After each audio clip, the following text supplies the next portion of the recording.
ॐ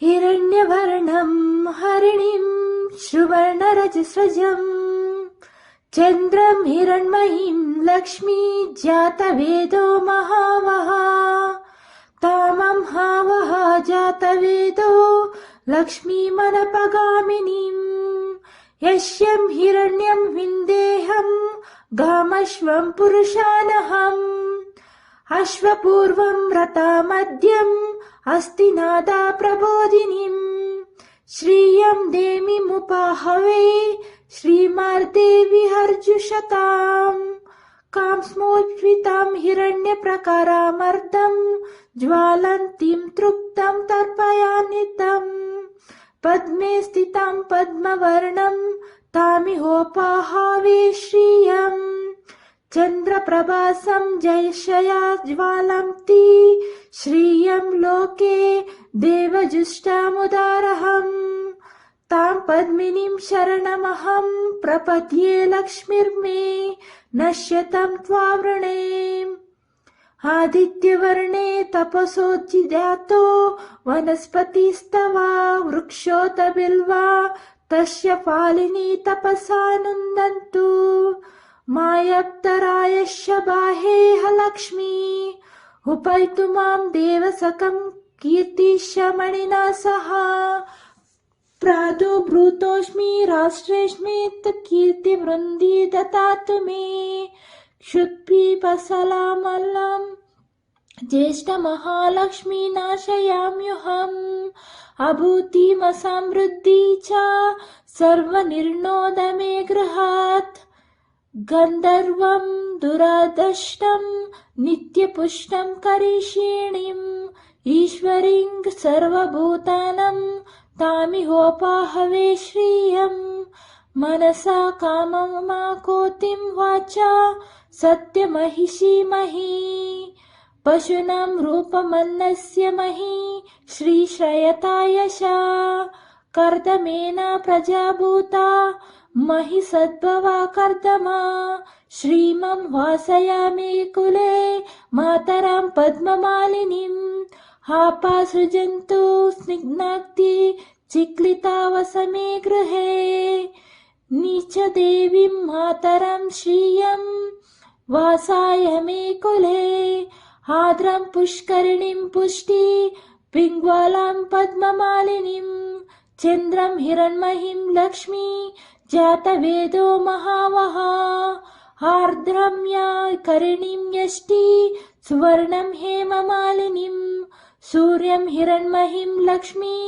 जातवेदो महावः तामं हाववा जातवेदो लक्ष्मीमनगामिनीं यस्यं हिरण्मयं प्रभूतं गावो दस्युस्वानिध्ययं पुरुषानहम् या शुचि प्रयतो भूत्वा जुहुयादाह्य महान्वहम् श्रियं पग्विदर्शकं च श्रीकाम सततं जपेत् आनन्दकर्दमेश्चैव चिक्लिता इति विश्रुता ऋषया ते त्रया पुत्रा स्वयं श्रीदेवी देवता पद्मासने पद्महुरो पद्माक्षी पद्मसंभवे त्वां स्वां भजस्वं पद्माक्षी येन सौख्यं लाभामह्यम् अश्वदायी गोदायी धनदायी महाधने धनं मे जश्नुतं देवी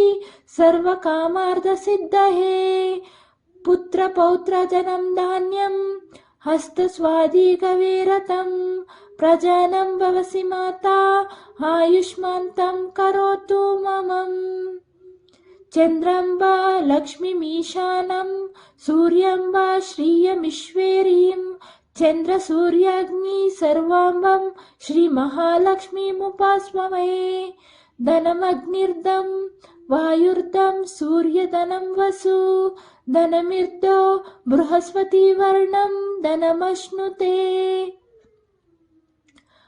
वैनतेह सोमं पिब सोमं पिबातु वृतभा सोमं धनस्य सोमिनो मह्या दहदातु सोमिना दाक्रोधो न च मस्तरं न लोभो न शुभामति भवन्ति कृतपुण्यानां भक्तानां श्रीसुक्तजपेस्तदा वर्षन्तु ते विवावरिदिवो अभ्रस्य विद्युता रोहन्तु सर्वबीजान्यवा ब्रह्मद्विषोजहि पद्मप्रिये पद्मिनी पद्महस्ते पद्मलया हे पद्मलायताक्षी विश्वप्रिये विष्णु मनोनुकूले त्वत्वात पद्ममयी सन्निध्वं याशा पद्मसहस्ता विपुलकटितटी पद्मपत्रायताक्षी गंभीरावर्तनाभि स्तनवरा नमिता शुभ्रा वस्तोत्तार्या लक्ष्मीर्दिव्यगर्जनिर्द्रं हर्मणिं गणा खचितैः स्नापिता हेमकुम्भे नित्यं सा पद्महस्ता मम वसतु गृहे सर्वमाज्ञाल्ययुक्ता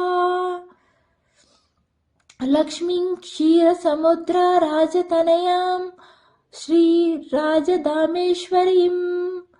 दासीभूता समस्ता देवावनितां लोकैका दीपालङ्ग्रामं श्रीमन्मदकटाक्षलब्धा विभां ब्रह्मज्ञानेन्द्र गजाधरं त्वात्रैलोक्या कुटुम्बिं सरसिं च वन्दे मुकुन्दप्रियं सिद्धलक्ष्मी मोक्षलक्ष्मी जयलक्ष्मी सरस्वती श्रीलक्ष्मी वरलक्ष्मी प्रसन्न मम सर्वदा वरक्षुषा पासमाभीतिमुद्रं करैर्वहर्ति कमलासनं बलार्ककोटिप्रतिभं त्रिनेत्रा भजहं यदा जगदीश्वरीं तां सर्वमङ्गलमाङ्गल्ये शिवे सर्वार्थसाधिके शरण्ये त्र्यम्बके देवी नारायणी नमोऽस्तुते ॐ महादैवे च विद्महे विष्णुपत्नी च धीमहि तन्नो लक्ष्मी प्रचोदयात् ॐ शान्ति शान्ति शान्ति।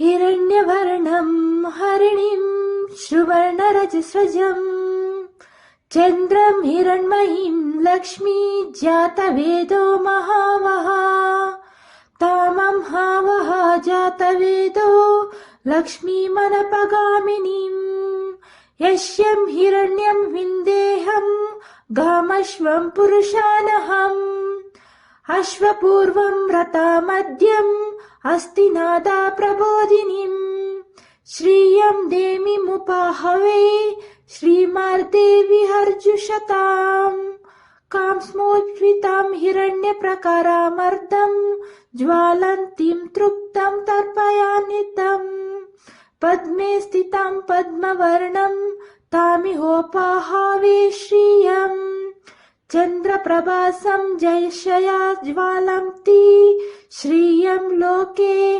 देवजुष्टामुदारहम् तां पद्मिनीं शरणमहं प्रपद्ये लक्ष्मीर्मे नश्यतं त्वावृणे आदित्यवर्णे तपसोज्जिदातो वनस्पतिस्तवा वृक्षोत बिल्वा तस्य फालिनी तपसानुन्दन्तु मायप्तरायश्च बाहेह लक्ष्मी उपैतु मां देवसकं कीर्तिशमणिना सह प्रादुर्भूतोऽस्मि राष्ट्रेऽस्मित् कीर्तिवृन्दी ददातु मे क्षुत्पिपसलामल्लं ज्येष्ठमहालक्ष्मी नाशयाम्यहम् अभूतिमसमृद्धि च सर्वनिर्णोद मे गृहात् गन्धर्वं दुरादष्टं नित्यपुष्टं करिषीणीम् ईश्वरीं सर्वभूतानां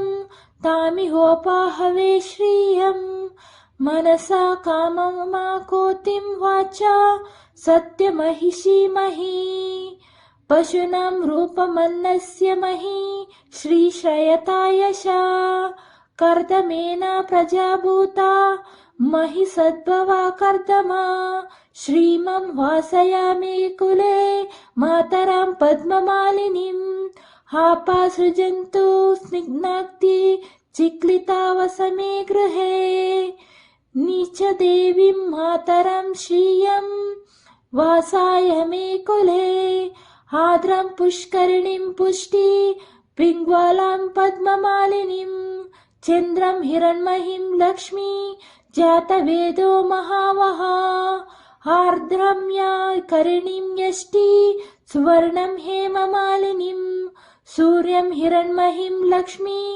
जातवेदो महावहा तामं हाववा जातवेदो लक्ष्मीमनगामिनीं यस्यं हिरण्मयं प्रभूतं गावो दस्युस्वानिध्ययं पुरुषानहम् या शुचि प्रयतो भूत्वा जुहुयादाह्य महान्वहं श्रियं पग्विदर्शकं च श्रीकाम सततं जपेत् अनन्दकर्दमेश्चैव चिक्लिता इति विश्रुता ऋषया ते त्रया पुत्रा स्वयं श्रीदेवी देवता पद्मासने पद्महुरो पद्माक्षी पद्मसम्भवे त्वां स्वां भजस्वां पद्माक्षी हेन सौख्यं लाभामह्यम् अश्वदायि गोदायि धनदायि महाधने धनं मे जश्नुतं देवी सर्वकामार्थसिद्धये पुत्रपौत्रजनं धान्यं हस्तस्वादिगवेरतं प्रजानं भवसि माता आयुष्मान्तं करोतु ममम् चन्द्रम्बा लक्ष्मीमीशानं सूर्यम्बा श्रियमीश्वरीं चन्द्रसूर्याग्नि सर्वाम्बं श्रीमहालक्ष्मीमुपास्महे धनमग्निर्दं वायुर्दं सूर्यधनं वसु धनमिर्दो बृहस्पतिवर्णं धनमश्नुते वैनतेह सोमं पिब सोमं पिबातु वृतभा सोमं धनस्य सोमिनो मह्या दहदातु सोमिना दाक्रोधो न च मस्तरं न लोभो न शुभामति भवन्ति कृतपुण्यानां भक्तानां श्रीसुक्तजपेस्तदा वर्षन्तु ते विवावरि दिवो अभ्रस्य विद्युता रोहन्तु सर्वबीजान्यवा ब्रह्मद्विषोजहि पद्मप्रिये पद्मिनी पद्महस्ते पद्मलया हे पद्मलायताक्षी विश्वप्रिये विष्णु मनोनुकूले त्वत्वात पद्मामयी सन्निध्वम् याशा पद्मसहस्ता विपुलकटितटी पद्मपत्रायताक्षी गम्भीरावर्तनाभि स्तनावरा नमिता शुभ्र वस्तोत्तार्या लक्ष्मीर्दिव्यगर्जनिर्द्रं हर्मणीं गणा खचितैः स्नापिता हेमकुम्भे नित्यं सा पद्महस्ता मम वसतु गृहे सर्वमाज्ञाल्ययुक्ता लक्ष्मीं क्षीरसमुद्रा राजतनयां श्रीराजधामेश्वरीं दासीभूता समस्ता देवावनितां लोकैका दीपालङ्ग्रामं श्रीमन्मदकटाक्षलब्धा विभां ब्रह्मज्ञानेन्द्र गजाधरं त्वात्रैलोक्या कुटुम्बिं सरसिं च वन्दे मुकुन्दप्रियं सिद्धलक्ष्मी मोक्षलक्ष्मी जयलक्ष्मी सरस्वती श्रीलक्ष्मी वरलक्ष्मी प्रसन्न मम सर्वदा वरक्षुषा पासमाभीतिमुद्रं करैर्वहर्ति कमलासनां बलार्ककोटिप्रतिभं त्रिनेत्रा भजहं यदा जगदीश्वरीं ताम् सर्वमङ्गलमाङ्गल्ये शिवे सर्वार्थसाधिके शरण्ये त्र्यम्बके देवी नारायणी नमोऽस्तुते। ॐ महादैवे च विद्महे विष्णुपत्नी च धीमहि तन्नो लक्ष्मी प्रचोदयात्। ॐ शान्ति शान्ति शान्ति।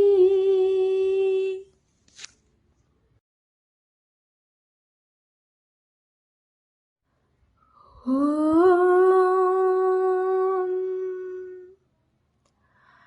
हिरण्यवर्णं हरिणीं सुवर्णरजस्रजं चन्द्रं हिरण्मयीं लक्ष्मी जातवेदो महावः तामं हावः जातवेदो लक्ष्मीमनपगामिनीं यस्यं हिरण्यं विन्देहं गामश्वं पुरुषानहम् अश्वपूर्वं रथमद्यम् अस्ति नादा प्रबोधिनीं श्रियं देवीमुपाहवे श्रीमार्देवी हर्जुषताम् कांस्मोत्फितां हिरण्यप्रकारामर्दं ज्वालन्तीं तृप्तं तर्पयान्वितं पद्मे स्थितां पद्मवर्णं तामिहोपाहवे श्रियं चन्द्रप्रभासं जयशया ज्वालन्ती श्रियं लोके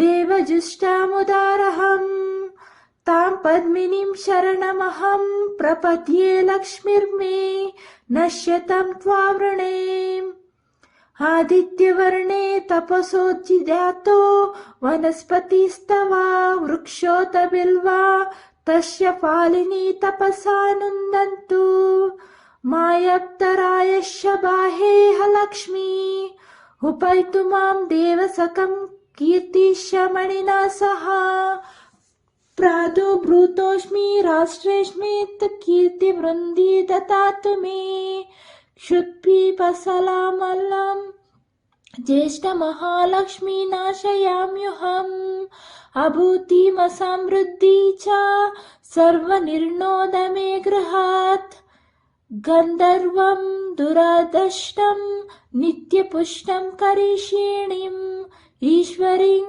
सर्वभूतानां तामिहोपाहवे श्रियं मनसा काममाकोतिं वाचा सत्यमहिषी मही पशूनां रूपमन्नस्य मही श्रीश्रयता यशा कर्दमेन प्रजाभूता महि सद्भवा कर्दमा श्रीमं वासयामि कुले मातरां पद्ममालिनीं हापासृजन्तु स्निग्धाक्ति चिक्लिता वसमे गृहे नीचदेवीं मातरं श्रियं वासाय मे कुले आर्द्रं पुष्करिणीं पुष्टि पिङ्गलां पद्ममालिनीं चन्द्रं हिरण्मयीं लक्ष्मी जातवेदो महावः आर्द्रं या करिणीं यष्टि सुवर्णं हेममालिनीं सूर्यं हिरण्मयीं लक्ष्मी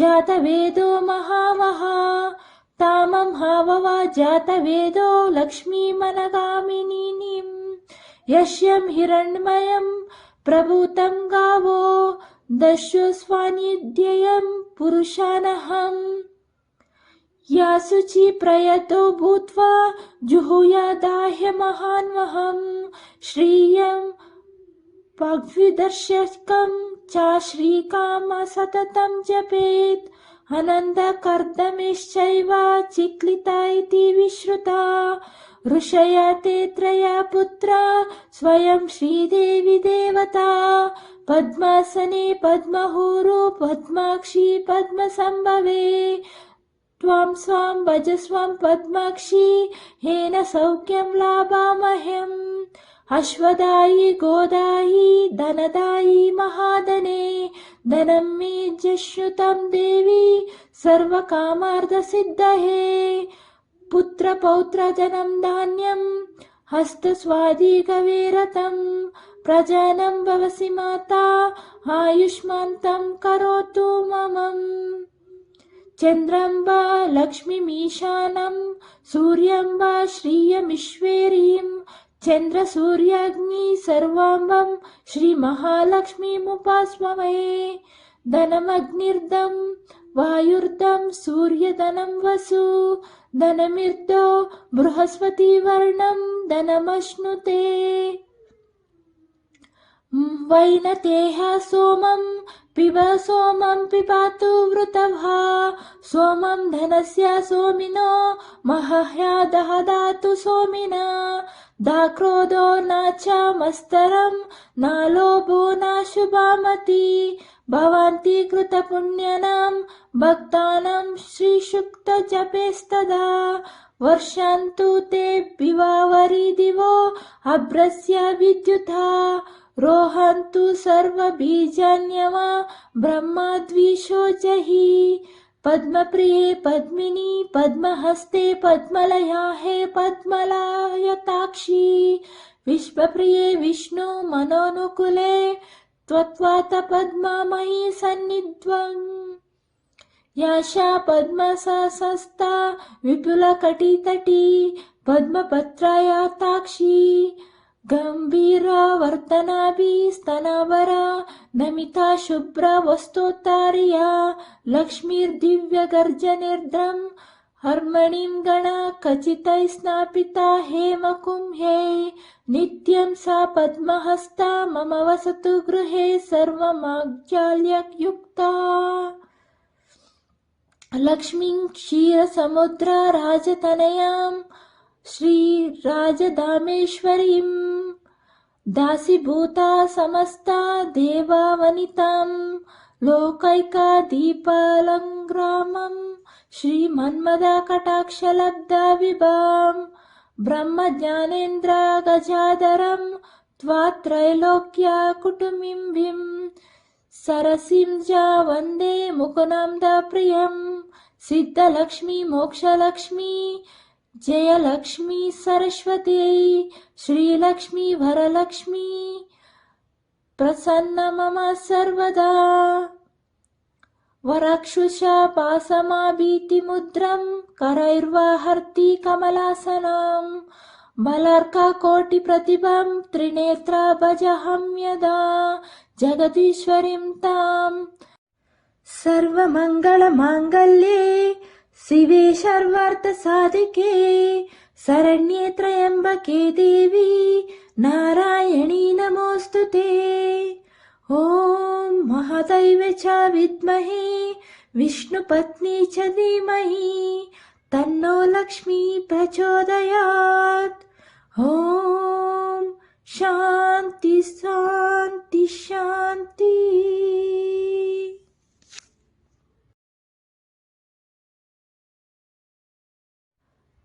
ఓం హిరణ్యవర్ణం హరిణిం సువర్ణరజస్వజం. చంద్రం హిరణ్మయీం లక్ష్మీ జాతవేదో మహావహ.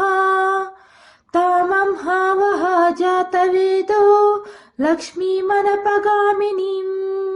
యస్యం హిరణ్యం విందేహం గామశ్వం పురుషానహం. అశ్వపూర్వం రథమద్యం అస్తి నాదా ప్రబోధినిం. శ్రియం దేమిముపాహవే శ్రీమార్దే విహర్జుషతాం. కాంస్మోజ్వితాం హిరణ్యప్రకారామర్దం జ్వాలంతిం తృప్తం తర్పయాన్వితం. పద్మే స్థితం పద్మవర్ణం తామిహోపాహవే శ్రియం. చంద్రప్రభాసం జయశయా జ్వాలంతి శ్రియం లోకే దేవజుష్టాముదారహం. తాం పద్మినీం శరణమహం ప్రపద్యే లక్ష్మీర్మే నశ్యతం త్వావృణే. ఆదిత్యవర్ణే తపసోజ్జిదాతో వనస్పతిస్తవా వృక్షోత బిల్వా తస్య ఫాలినీ తపసానుందంతు. మాయప్తరాయశ్చ బాహేహ లక్ష్మీ ఉపైతు మాం దేవసకం కీర్తిశ్చ మణినా సహ. ప్రాదుర్భూతోస్మి రాష్ట్రేస్మి కీర్తివృంది దదాతు మే. క్షుత్పిపసలామలం ज्येष्ठमहालक्ष्मी नाशयाम्युहम् अभूतिमसमृद्धि च सर्वनिर्णोद मे गृहात् गन्धर्वं दुरादष्टं नित्यपुष्टं करिष्यिणीम् ईश्वरीं सर्वभूतानां तामिहोपाहवे श्रियम् मनसा काममाकोतिं वाचा सत्यमहिषी मही पशूनां रूपमन्नस्य मही श्रीश्रयता यशा कर्दमेन प्रजाभूता महि सद्भवा कर्दमा श्रीमं वासयामि कुले मातरां पद्ममालिनीं हापासृजन्तु स्निग्धाक्ति चिक्लिता वसमे गृहे नीचदेवीं मातरं श्रियं